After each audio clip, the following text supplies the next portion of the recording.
អីលក់ទឹកថ្នោតគាត់ជីកកង់ហើយយើងចាំទិញគាត់រហូតឥឡូវ2ថ្ងៃហើយខ្ញុំជីជួបគាត់មកជីជួបអីអាហ្នឹងអញទិញរបស់គេយកមកឬមួយក៏មិនឡើងអញដាច់អីឡើងខ្លួនឯងអូឡើងខ្លួនឯង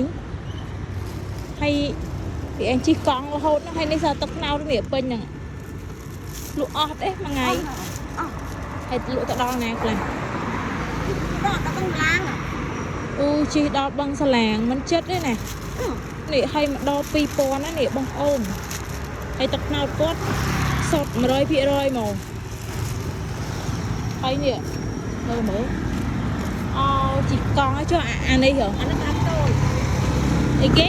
តូចហ្នឹងគេដាក់អីគេតូចសម្រាប់មិនហូបពីចាក់នឹងហូបដាក់អាហ្នឹងហើយឆ្ងាញ់មកទៅមិនទៅចាក់ហូបមិនតែចាក់ហូបទេចា